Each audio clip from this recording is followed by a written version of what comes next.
This is our destination today. It's a ruin near Sedona, Arizona. This ruin doesn't show up on any maps. It's well hidden, yet in plain sight all at the same time. Join us as we explore and discover this gem in Sedona, Arizona.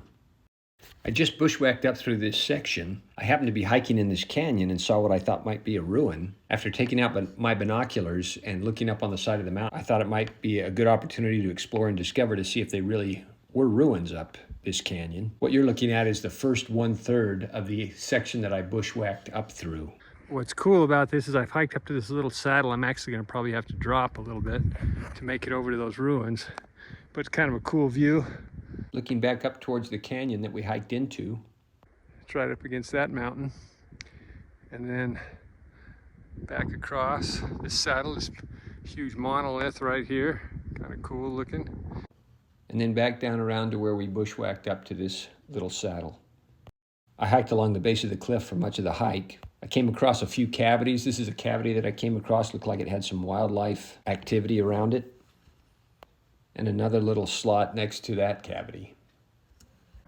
So our objective is to get to that point and see if we can start walking up that ledge. It's got some green on it. I don't know if we're going to be able to make that corner or not.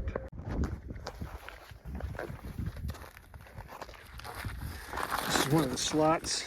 I had to come up, just traversing the base of the cliff, probably 75% of the time.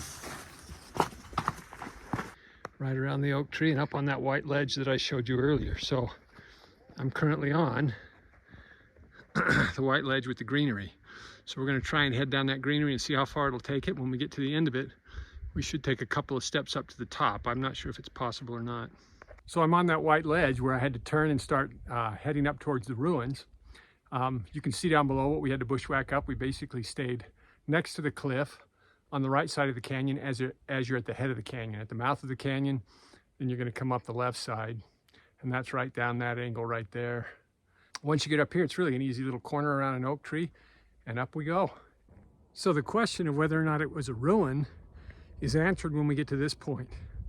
It definitely is a ruin, and we'll make our way the rest of the way up there. I'm now climbing up to the elevation that the ruin is on.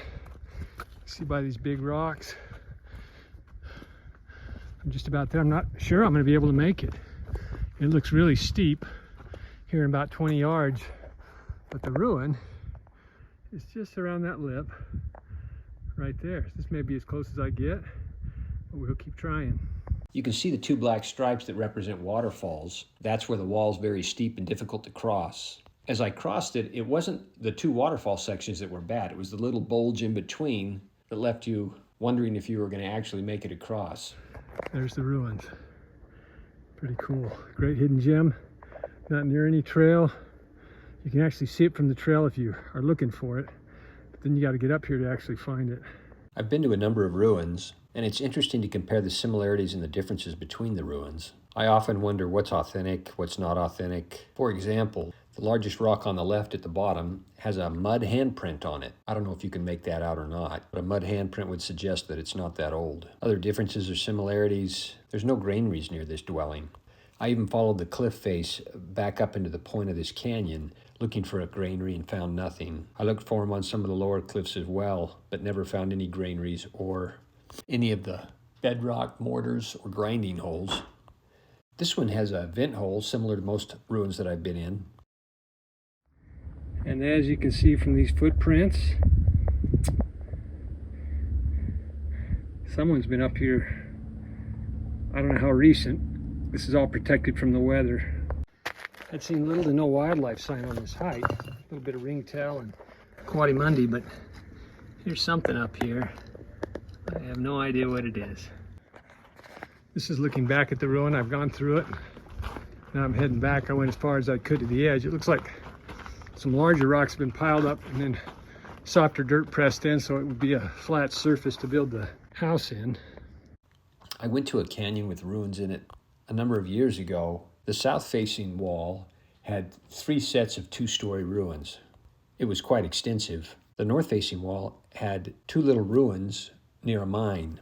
The way they were built, I figured they were built by a miner and not by any of the ancient natives. When I checked with the National Forest, they said that those dwellings were just as old as the dwellings on the south-facing wall, so I guess you never know. Whatever the case may be, this is a pretty cool hidden gem. I hope you enjoy it.